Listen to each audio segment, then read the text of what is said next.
May medyo personal akong tanong sa inyo ha. Na-catfish ka na ba? Uy, mag-ingat kayo ha kasi ang dami nito lalo na ngayon. Para sa mga hindi po pamilyar sa salitang yan, yan yung term na ginagamit dun sa mga taong nabibiktima po ng panlilinlang gamit yung ibang identity. Mga poser, ganyan. Naririnig po natin yan sa mga taong nagkakaroon ng online relationships. Then eventually, nare-realize nila na yung taong shota nila, no, jowa nila online, hindi pala yun yung totoong tao na nakilala nila. In short, nalinlang po talaga sila. And when we say catfishing, napakarami po talaga yan. Pwedeng gumagamit ng ibang identity, pwedeng siya yung kausap mo, pero iba yung pinakilala sa'yo. The list goes on and on and on. And sure ako marami sa inyo, naging biktima na rin ito sa buhay ninyo. Ang tanong, ano yung gagawin nyo kung yung taong nakilala mo online ay iba pala sa makikita mo in person, karelasyon mo pa? Matatanggap mo ba? Magagalit ka? Ang kwento po natin sa araw na to ay isang malagim na kwento ng catfishing. Dahil ang ipapakilala ko sa inyo ngayon ay si Hitoshi Ura, o mas kilala bilang the Sapporo Headless Man, walang ulo. Curious na ba kayo? Pangalan pa lang nakakatakot na, no? July 2, 2023. Sa isang normal na araw po sa Sapporo City, Hokkaido, Japan, nagulantang po talaga sila dyan. Nagkagulo-gulo po talaga lahat nung kumalat yung balita nga na merong isang katawan ng lalaki ang natagpo ang walang ulo, pugot sa loob ng isang love hotel sa red light district ng Suzuki, no? Ayon po sa kwento ng hotel staff, nakita niya raw to. Hindi daw officially na nag-check out yung nagrenta nitong room 202. Yun yung tinatawag nilang the pink room. Tapos, overdue na daw sa check-out time. So, ilang beses daw siyang kumatok, pero dahil wala nga sumasagot, katok-katok ng ganyan, walang sumasagot mula doon sa loob ng kwarto, minabuti niyang buksan na to gamit yung master key. Noon na, inisip niya na baka umalis na dahil malinis daw yung kwarto eh. May mga ganun eh, hindi na nagpapaalam dun sa pag-check out. Yung kama daw, parang hindi man lang nagamit, tas maayos, di ba? Walang gusot o kahit ano. Walang kakalat-kalat, tsaka walang kahit na anong kakaiba, sabihin na lang natin. Kaya ganun na lang talaga yung gulat niya po nung nakikita niya na merong hubad na katawan ng lalaki sa bathtub na nasa loob ng comfort room ng hotel room. Pero syempre, yung mas nakakagulat po talaga, nakaka-traumatize, yung katawan na to, walang ulo. Literal, nakatawan na lang talaga. So bago po natin pagpatuloy warning, graphic po yung description sa mga pangyayari, lalo pa tungkol ito sa isang brutal na krimen. Nasa inyo na po kung ipagpapatuloy nyo ang pakikinig, pero kung interesado kayo sa kwento, sabay-sabay po nating aalamin ang misteryo sa likod ng krimen na ito. Sino nga ba ang biktima? The victim. Siguro napapaisip na kayo, no, kung walang ulo yung bangkay, paano ma-identify yung biktima, di ba? Balikan natin yung crime scene Eto yan. Pagpasok po ng investigador doon sa kwarto, wala silang nakita na murder weapon. Wala ring identification na maaaring magamit para ma-identify hindi lang yung biktima, kung hindi syempre yung salarin din sino gumawa nito sa kanya. Dahil dyan, miski po yung mga investigador, nahirapan na sa pag-iisip kung saan sisimulan yung paghahanap ng ebidensya at yung pagkilala sa biktima, lalo pa love hotel. FYI lang, sa mga love hotel sa Japan, privacy po talaga yung isa sa mga pinaka-importante sa kanila. Alam naman natin na mahiyain sila as a nation, di ba? At dahil dyan, di gaya ng mga regular na hotels, they do not require IDs o yung mga check-in forms or interactions man lang with hotel staff. Simple lang yung kalakaran sa kanila. Pasok ka, bayad ka, pili ka ng kwarto, labas ka, walang kakausap sa'yo, walang ku-question sa'yo. Safe ba siya? So far, base sa mga nababasa po namin, no? Although this is a normal practice in Japan at may mga kasong kagaya nito na naitala na previously, kagaya na lang nung dalawang taong nagpakamatay naman sa isang kwarto, hiwalay na kwento po, no? Hindi ganoon karami yung mga kaso. Kaya, please, correct me if I'm wrong, pero hindi pa rin nila binabago until now yung ganyang polisiya. But going back to our story, Paano nga ba na-identify ang biktima? Gamit ang mga CCTV footage na identify yung lalaki as Hitoshi Ura. Ayan siya, no? Si Hitoshi ay isang 62 years old na factory worker na nakatira sa Eniwa City. Nasa 30 kilometers away yan mula sa Sapporo, hindi naman ganun kalayo, no? May asawa't anak na to. Ayon sa kanyang pamilya, isa siyang tahimik na padre de pamilya. Ang hindi nila alam, may ibang pagkataong itinatago pala itong si Hitoshi. Dahil pagsapit ng gabi, yung parang typical na lalaking factory worker sa umaga, nagwawala na po pala sa gabi, no? At laman ng mga club, tsaka mga bar. At kilalang kilala siya, no? Bilang si Tomo-chan, isang cross-dresser na laman ng party scene sa Sapporo. The footage. So ginamit nga ng mga investigador yung mga nakalap na CCTV footage para ma-identify yung biktima at para na rin malaman kung anong nangyari. Ginamit din nila ito para maunawaan yung timeline and hopefully ma-identify yung salarin. Base sa kuha ng CCTV, bandang alas 10 ng gabi, umalis mula sa isang party si Hitoshi, suot yung pang drag queen na outfit niya. Pagdating ng 10:30 PM, na-capture sa CCTV footage yung pagkikita nila ng isang misteryosong babae na nakasuot ng puti at may bitbit na may kalakihang suitcase. Ayan po yan, no? Pagdating ng 10:50 PM, nag-check-in sila sa hotellets na matatagpuan sa Susukino, Sapporo. The same hotel kung saan nakita yung bangkay niya. At paglipas ng mahigit lamang sa 3 oras, mga bandang alas 3 ng madaling araw, nakita sa CCTV ng mag-isang lumabas yung babae mula sa hotel. Suot ang isang wide-brimmed hat at dark-colored na damit. Bitbit pa rin po niya yung malaking suitcase. Kung ano yung laman, alam nyo na ba? Sino nga ba tong misteryosong babae na to? The killer. Sa loob ng 3 linggo mula nang matagpuan yung bangkay, walang nakuhang lead yung mga pulis. Kung ano-ano na yung ginawa nila para ma-identify itong babaeng to, no? To a point na lumapit na sila sa publiko para lamang magkaroon ng impormasyon. Biruin nyo, no? Isa-isa nilang pinapahinto yung mga tao, yung mga sasakyan para lang magtanong kung may nakakatanda ba kay Hitoshi at sa kasama nitong babae o maging kung napadaan ba sa kanila sa lugar nila nung araw na yun yung kung sino man dyan sa dalawang yan, ganun sila kadesperadong ma-uncover yung mga pangyayari. Pero parang mailap sa una po yung hustisya dahil sa loob ng 3 linggong yan, wala po talaga, no, parang isang bula na nawala yung babaeng yan, wala silang kahit anong track. Pero dahil na rin sa pagpupursige ng mga investigador, matapos ng 3 linggo, nakakuha sila finally ng lead. At sa tulong nung nakuha nilang impormasyon na pag-alaman nila na yung babaeng kasama ni Hitoshi bago siya natagpo ang patay ay si Runa Tamura. Isang 29 years old na babae. Kalahati yung edad ni Hitoshi. Ang mas nakakakilabot, hindi lang si Runa ang sangkot sa kasong ito, kundi maging yung mga magulang niya. Paano nangyari yun, no? Sina Hiroko Tamura, 60 years old, nanay ni Runa, at si Osamu Tamura, 59, yung tatay niya naman na isang head psychiatrist. May isip ko bakit, Diyos ko. Si Runa po ay unika iha na mag-asawang Tamura. Dahil nga mag-isa lang siya, mula pa nung bata siya, binigay ng mga magulang niya lahat ng gusto ni Runa na naging dahilan para lumaki siyang, sabihin na lang nating spoiled brat. Parang ganon, laki sa layaw. Ayon sa kwento, isang sabi lang ni Runa sa mga magulang niya, sinusunod na raw siya ng mga ito para lang mapasaya siya. May mga ganun kasi talaga yun, no? Kahit wala na sa lugar yung demands niya. Sabi pa nga nung mga prosecutor, they had a Runa first family dynamic.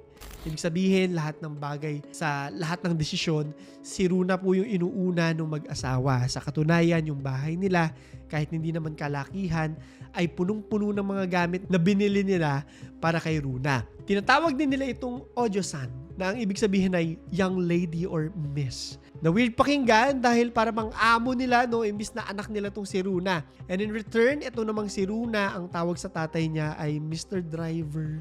Tapantalang yung nanay niya naman ay tawag niya Kanojo or she. Takot din sila sa mga mood swings nito, but at the same time, ni minsan ay hindi nila to sinermonan o pinagalitan kahit ano pang pagkakamali ang gawin ng dalaga dahil sa takot na baka magwala ito at manakit kapag nagalit. Ayon mismo sa mga magulang niya, marami ng pangyayari kung saan nakapanakit physically ang anak nila, miski sila po ay nasaktan na nito.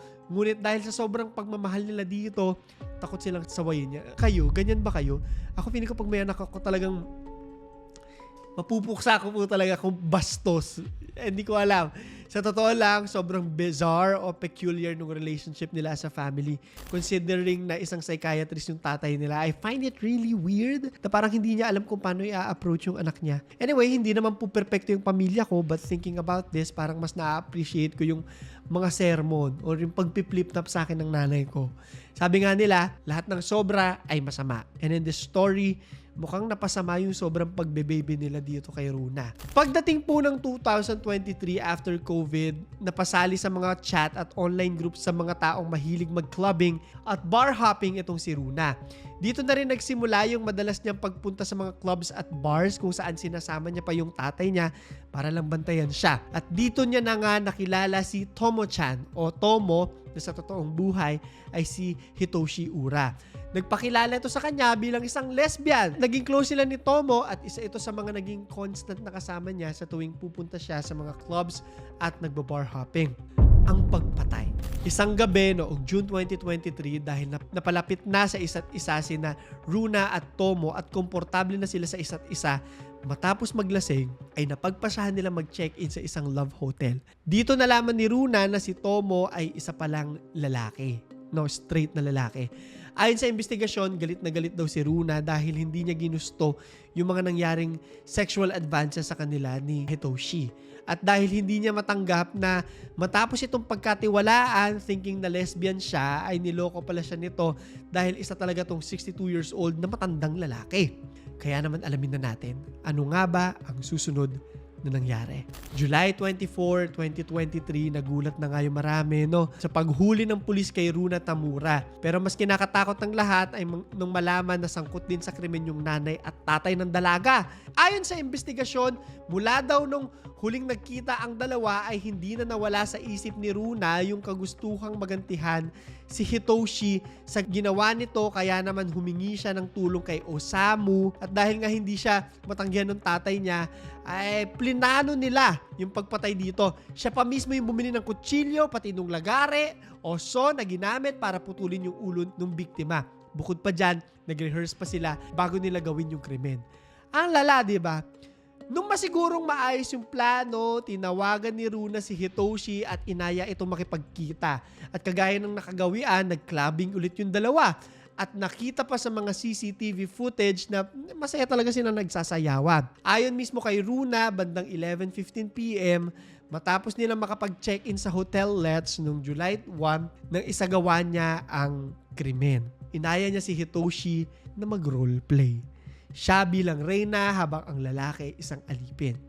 Nag-set up siya ng video recording at nang nalingat ito, sinaksak niya ng paulit-ulit si Hitoshi habang nasa banyo na naging dahilan para mamatay ang lalaki due to hemorrhagic shock. Na masigurong patay na ito, saka naman niya pinutol yung ulo ng lalaki gamit yung lagare. Bago i-plastic yung ulo at ipasok sa maletang kanina lang, bit-bit niya.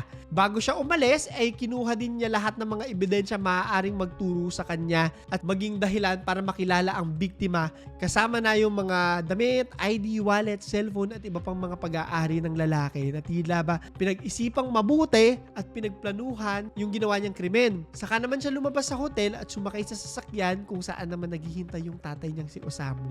Tulong-tulong po talaga sila. Pagdating nila sa bahay, nagulat si Osamu nang malaman na inuwi rin pala ni Runa yung ulo ng lalaking pinatay niya. Dito napapasok yung nanay niya na si Hiroko.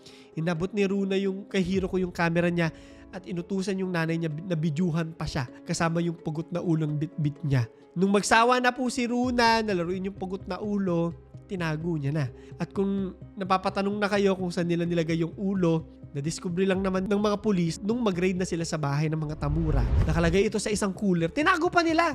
Punong-puno daw ng yelo na nakalagay sa loob ng CR ng pamilya. Very chill lang sila. Literal. Sentensya. Taong 2026, 3 taon matapos mahuli ang pamilya Tamura, nasentensyahan ng 6 na buwang pagkakakulong si Hiroko. Si Osamu naman ay napatawan ng 1 taong pagkakakulong at 3 taong suspension. Samantalang si Runa patuloy pa rin pong nililitis hanggang sa ngayon. Bago pa man mangyari yung krimen, since psychiatrist nga itong si Osamu, na tatay ni Runa, na-diagnose na daw niya yung anak niya as someone with 2 psychological disorders. Aware din siya na isang hikikomori yung anak niya, or mas madaling i-explain bilang avoidant, no? Antisocial. Pero imbis na tulungan itong gumaling, dahil nga sobrang mahal niya raw, pinili ng asawa niya na gawin na lang lahat ng makakapagpasaya dito kahit alam nila na may problema sa behavior nito. Ayon din sa investigasyon, yung biktima na si Hitoshi ay posibleng hindi lang daw isang biktima dahil gamit yung disguise nito bilang lesbian o crossdresser ay marami daw nagrereklamo na naging biktima sila ng sexual assault mula sa matandang lalaki. Kumbaga parang biktima si Hitoshi pero may kasalanan din siya. Thinking about it, kung totoo yung mga reklamo ng mga babae kay Hitoshi, parang the devil meets devil, 'di ba? Itong kwentong to na yung isang malademonyo ay nakatagpo ng katapat niya. Kaya kung tatanungin ko kayo, sino sa tingin nyo ang totoong biktima sa kanila? 'Di ba? Si Hitoshi na napugutan ng ulo, si Runa, posibleng biktima ng sexual assault, o yung mga magulang na nadamay sa kaso ng anak nila. Sa totoo lang, no, medyo weird nga na pinagpapatay pa nila at pinagtutulungan pa nila. I can't wrap my head around it. Paano kaya nila naisip yon, no?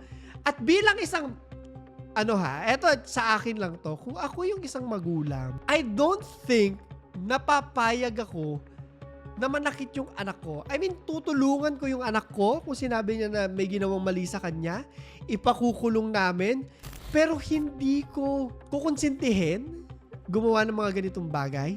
That being said, baka rin kasi gusto nilang gantihan, no? I really don't think na rason ito para kumitil ng buhay ng ibang mga tao. Anyway, ang weird ng kwento na to, no? At nakakatakot. Which makes you think, ano kaya yung magiging reaction mo kapag pumasok ka ng isang kwarto at pagpasok mo dun sa loob, makakakita ka ng isang tao at may pugot na ulo. Ano kaya yung itsura nun?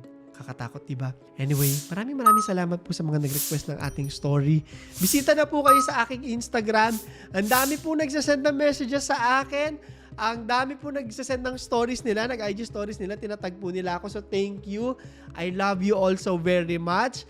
At ano ko lang din po, no, na kung gusto nyo mag-request, mag-message lang kayo dyan. Binabasa ko po talaga lahat ng mga messages nyo. Hindi ko man nasisin or hindi ko man nare-replyan isa-isa dahil sobrang dami nyo po. I promise you, binabasa ko yan lahat ng stories na nire-recommenda nyo. Anyway, eto yung tanong ko sa inyo, ha. Kung kayo yung magulang ni Runa at alam nyo na may ginawang masama sa anak nyo, sa tingin nyo ba, papayagan nyo siya na patayin, no? O sasali kayo sa pagpatay doon sa gumawa ng kasalanan sa kanya? Mapapahayaan nyo ba yon o hindi? I-comment nyo sa ilalim. So, yun lamang po. Ito si Clara III at ito ang ating kwento.